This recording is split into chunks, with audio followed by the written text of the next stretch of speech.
So ang Stoicism ay matagal na talagang filosofiya. Ilang daang taon na yan, aralan sa Greece. Pero bilang isang formal na institusyon, gaya ng eskwelahan, ay matagal na rin itong nawala. Ngunit ganun pa man, gaya ng sabi ko kanina, marami pa rin kilalang business leaders, politician, atleta, negosyante, at mga profesional ang na-inspire ng filosofiyang ito. So bigyan natin ito ng 10 puntos. Bakit maganda ito para sa ating mga negosyante, career person, empleyado man o estudyante, bakit naaakmang filosofiya ito para sa atin kahit ganito ng era natin, kahit ganito ng panahon. So ito yung unang puntos. Ang filosofiyang ito ay nagbigay ng tip tungkol sa negative visualization o pagkakaroon ng idea sa kung ano ang worst case scenario. Sa ganong paraan, ang Stoics ay na-imagine agad yung mga worst case scenario kung ano yung magiging desisyon nila sa buhay, di ba? Dahil sa ganong perspektibo o philosophy sa buhay, ay na-anticipate din natin agad kung ano yung mga magiging stressful at frustrating na mga bagay na maaari nating kaharapin sa mga pagsubok natin sa buhay, mga negatibong bagay na maaaring mangyari along the way, kung saan sa ganong pamamaraan na anticipate na kagad natin yung mga worst case scenario, mas madali tayo makakope up sa anxiety and stress. Mapapanatili nating mababa lang ang stress level once na-encounter tayo ng mabigat na problema sa buhay, at mapaplano na rin natin in advance kung ano yung mga gagawin natin if ever man na ma-encounter natin yung worst case scenario. So, magandang punto yon, yung negative visualization. Being realistic, kasi hindi naman talaga lahat ng bagay sa buhay natin ay smooth sailing di ba? Hindi lahat ay very straight, lalo sa negosyo. Alam natin at some point in time, haharap-harap tayo ng mga pagsubok. At in general life itself naman talaga, ay umaharap tayo ng mga mabibigat na pagsubok sa buhay. So yun yung unang puntos. Worst case scenario and negative visualization. So tayo sa ikalawang puntos, which is mastery over wealth. So dito naman sa mastery over wealth, na instead na mag-focus tayo agad sa mga material na bagay na maaari nating makuha sa mga bagay na ginagawa natin, ang mindset na ito ay nagpo-focus sa pagiging eksperto o bilang maging master sa mga gawain natin sa buhay, karera man yan, negosyo man yan, career path mo man yan, o kung ano mang interest ng tao, parang mas mapapa-emphasize natin na ang ating motibasyon ay para maging eksperto tayo sa mga bagay na yun, kaya natin ginagawa yun. So ang inisyal na motibasyon talaga ng mga Stoics sa mga kanya-kanya nilang karera sa buhay ay hindi para mapala yung mga material na bagay, magagarbong bagay, gaya ng nakikita natin ngayon sa paligid, magandang sasakyan, magandang bahay, magandang kotse. Bagkus, nais nilang ibuhol or magkaroon ng motibasyon sa mga bagay na intangible, gaya ng mastery, di ba? Kasi kapag master mo yung isang bagay, technically wealth comes after mastery. Kaya natin, mga negosyante, pag na-master natin ang pagpapaandar ng negosyo natin, automatically ay darating naman ang wealth. Pero hindi wealth ang initial na motibasyon natin. Bakit natin ginagawa itong negosyo natin, di ba? In that way rin, hindi nakabuhol sa mga material na bagay ang kasiyahan natin bilang isang tao. Kasi alam natin na ang indulgence sa mga physical at material na bagay ay siya ring nakakapag-cause ng depression at anxiety. Diba syempre kung ikaw puro material things lang ang gusto mo at yun yung pagkakaintindi mo ng pagiging successful, abay syempre it's a never ending cycle na once naman na makuha mo rin yung mga material na bagay, may next point ka ulit na kailangan ulit. Ang problema, puro material na bagay yung motibasyon mo. At tila ba parang may stuck ka na lang sa cycle na ganun. So, mas more on mastery, kagalingan sa kanya-kanya nating profesyon instead na physical na mga bagay ang motibasyon ng mga Stoics. So, punta tayo sa ikatlong puntos, which is avoiding judging. So, sa panahon ngayon, lalo mas napalakas ng social media at internet, ang communication nating mga tao, tayo bilang tao parang naging norms na sa society ang mabilis na maghusga sa mga bagay-bagay sa paligid natin, sa mga tao, sa mga kaganapan na meron tayo nakikita, kagaya kung paano ba ang itsura ng isang tao, kung ano ba yung suot niya, ano yung galawan niya, ano yung mga sinasabi niya, at lahat lang yun ay mostly base lang sa perspektibo natin. Halimbawa, pag nagkaroon ng issue yung mag-asawa sa, kunwari, celebrity, nagkaroon ng issue sila sa naghiwalay naghiwalayan silang mag-asawa or naghiwalay sila mag-jowa, mahilig na tayo agad magkaroon ng sisihan. Kasi kasalanan ni ano yan kasalanan yun yan kasalanan ni ano yan technically, hindi naman natin talaga naintindihan pa kung ano yung totoong kwento ng kanya-kanyang buhay nila, diba? Wala naman talaga tayo dun sa buhay nila para mangialam at maghusga kung sino ang may tama sa mali. Kahit sa katunayan, wala naman talaga tayong alam din dun, diba? Sa nangyari. Hindi naman natin nakita yun, hindi naman natin sila kasama. So para sa mga Stoics, nakikita nila bilang aksaya lang sa oras ang mga ganong klaseng bagay. Kasi para sa mga Stoics din, focus sila more on mastery nga, diba? So bakit magkakaroon pa sila ng oras na maghusga sa iba? So yun yung maiwasan mo na maghusga sa mga bagay-bagay at mangialam sa mga bagay na wala ka namang kinalaman or walang alam, diba? Wala na ring oras para sa mga Stoics, yung mga ganong bagay. Kasi on purso rin sila sa mastery nila sa kanya-kanya nilang profesyon para makapag-ambag din sa society. So basically, yun yung idea ng avoiding judging sa paligid, sa tao, sa mga kaganapan, lalo na kung hindi mo naman kontrolado ito at wala ka namang pagkakaalam doon sa mga bagay ngayon. So punta tayo sa ika-4 na puntos, which is rational and logical decision making. Sa Stoic mindset ay mas binibigyan ng emphasis ang pag-iisip ng rational at logical sa mga bagay-bagay. Kung magdedesisyon tayo para sa buhay natin, ay lagi nating mas more on in-emphasize ng Stoicism na kailangan nating mag-focus na magdesisyon base sa rational at may logic na pangangatwiran. Hindi yung porket naramdaman mo lang na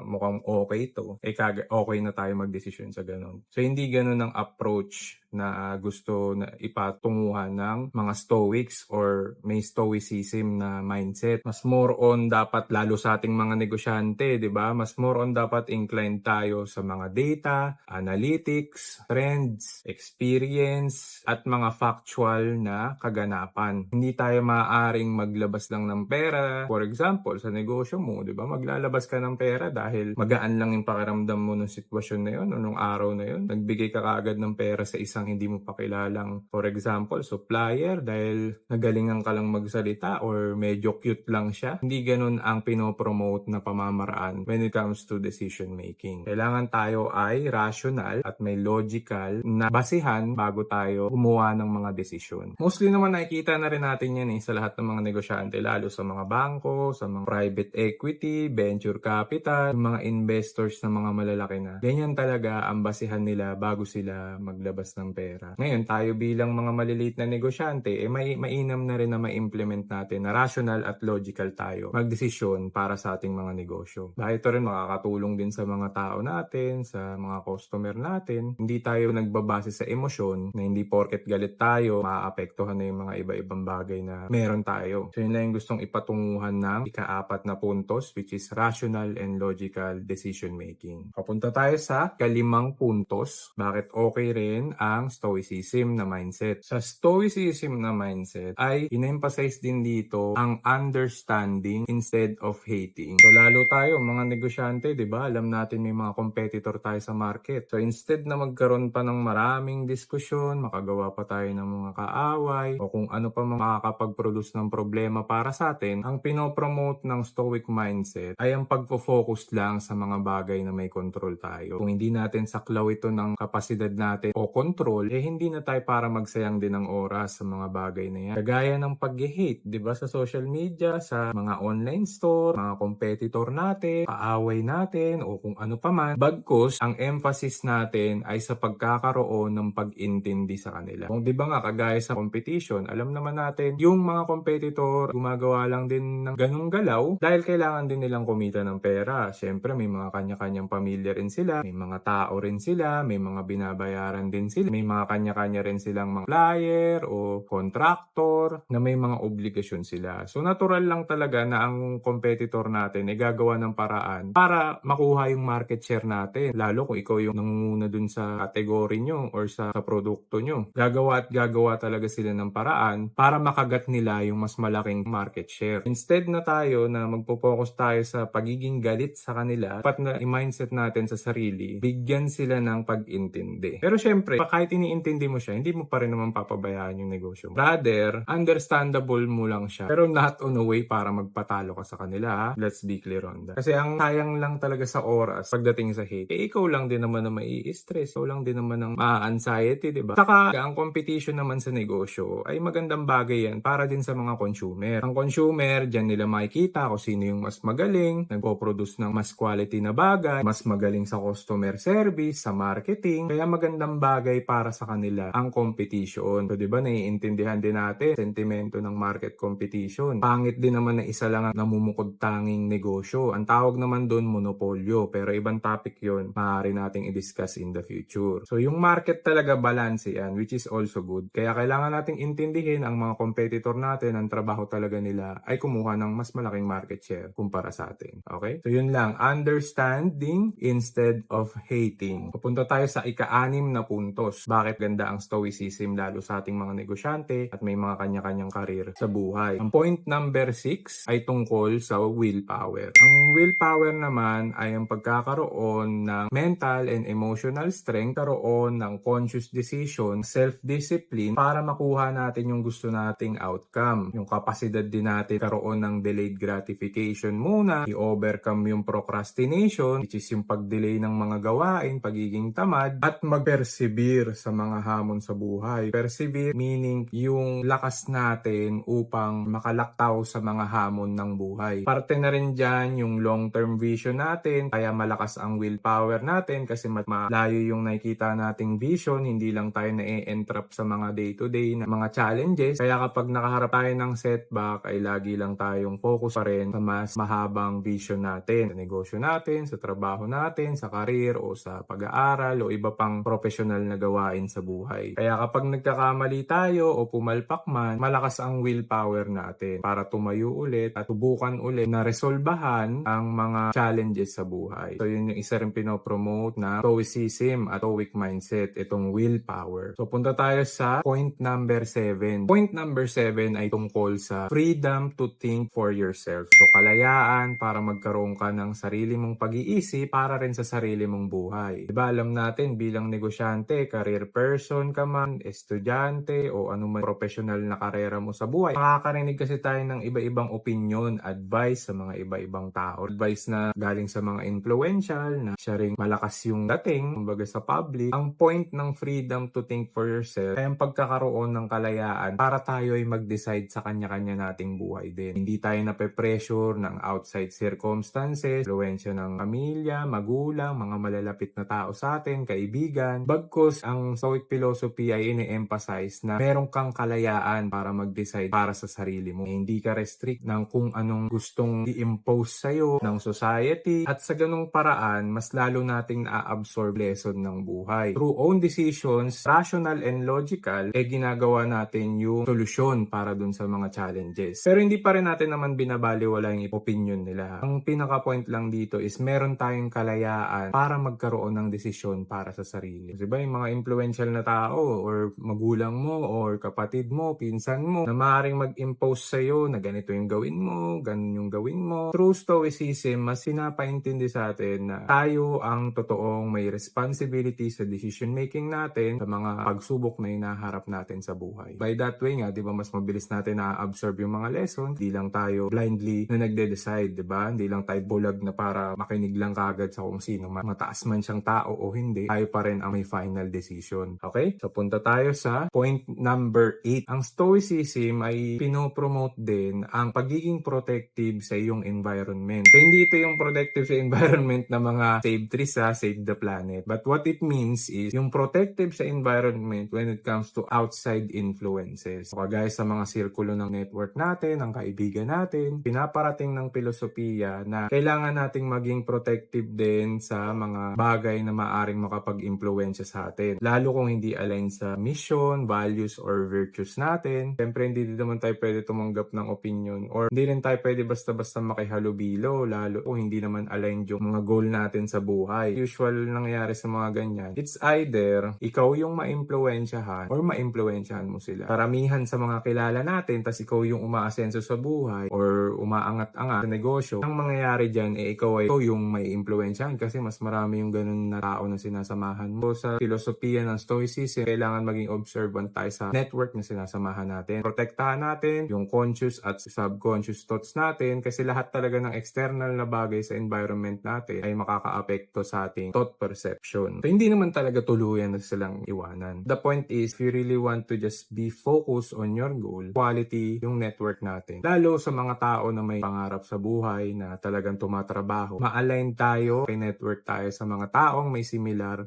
na pananaw, similar na gawain, similar na goal, similar na vision. So, yun yung gusto lang i-emphasize doon. Maging protective sa environment natin. Okay? So, punta tayo sa point number 9. So, isa sa pinopromote ng Stoicism ay authenticity. Kasi tayo, simula sa eskwelahan, paano tayo lumaki, sa trabaho, sa negosyo, mostly na pinopoint sa atin ng society is gawing modelo yung mga tao na successful, na tinitingala natin, mapa-artista, yung mga top employees natin, yung mga magagaling na CEO. Oo, pwede natin silang, wala namang masama sa pagiging role model. Ang gustong iparating ng Stoicism bilang authenticity ay para hindi tayo matrap sa anino o gawain nila. Point ng authenticity ay dapat meron pa rin tayong sariling style, sariling pagkakakilanlan ng sarili. Hindi naman porket idol natin sila, talagang halos lahat na lang talaga gayahin natin sa kanila na parang naging copycat na tayo. Tayo bilang individual ay may kanya-kanya talagang buhay. Experience, pananaw, pinanggalingan na pamilya, na hindi porket nagawa nila talaga,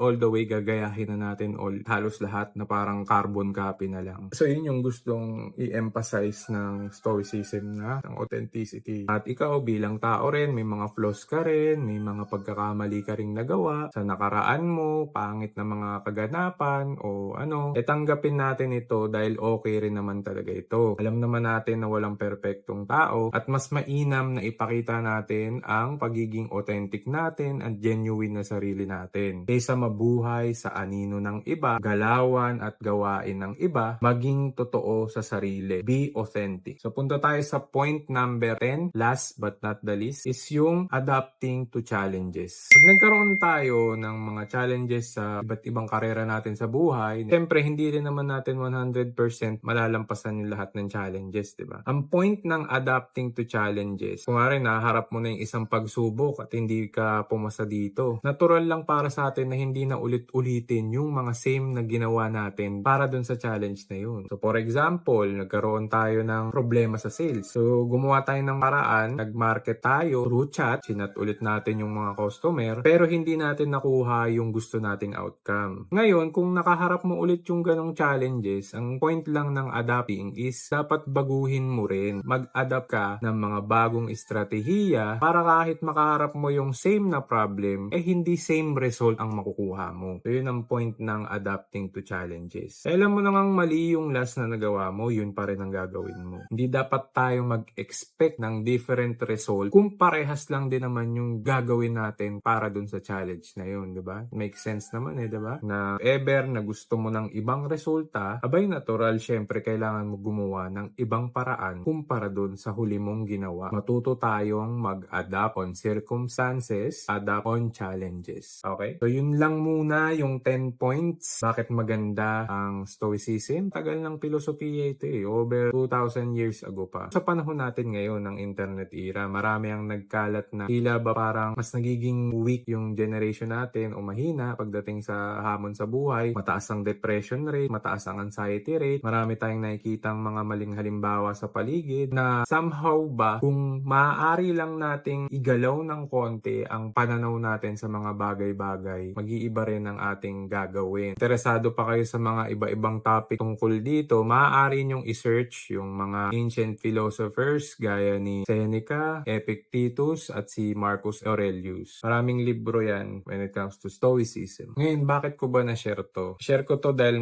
na-realize ko rin na maraming similaridad dito pagdating sa pagre-resolve ng problema sa negosyo. Kasi ako sa negosyo ako nagpo-focus ngayon or mindset natin tungkol sa pagnenegosyo. Marami itong filosofiya na mapapakinabangan at may sense, virtues na nakakabuti para sa mas nakakarami. Gaya ng mga nasabi ko, sa iba na tila ba naliligaw o tila ba natrap lang sa kung ano yung perspektibo na meron ngayon sa internet, na kung ano yung sikat, dun lang tayo lagi agad naniniwala. Nawala sa isip natin na tayo bilang mga individual din dito sa mundo tao, may kanya-kanya tayong perspective at may kanya-kanya tayong kwento sa buhay na pinanggalingan, experiences, pananaw, na tama rin naman. Pero dahil tingin nila na maaaring counterin sila ng kung ano yung nasa society ngayon, tinatago na lang nila yun at sinusunod na lang nila kung ano yung nakagisnan natin, ideas and principles na nakakatulong sa buhay din. Kasi hindi to para pasunurin ka lang o limitahan ka, para rin ito palayain ng iyong kaisipan sa mga restrictions kagaya ng pag-iisip sa pamamaraan lang ng karamihan o yung tawagin natin ay mob mentality. Tila ba nagiging tupa na lang tayo ng society? Kasi nakita natin halos lahat sila ganun ang ginagawa. At alam naman natin sa sarili natin na hindi naman na maganda yun, di ba? Naiintindihan nyo ba yung gusto kong i-point out? Marami sa society natin ngayon ay hindi na rin maganda para sa lipunan. Alam ko medyo sensitibong topic to. Ito lang naman din yung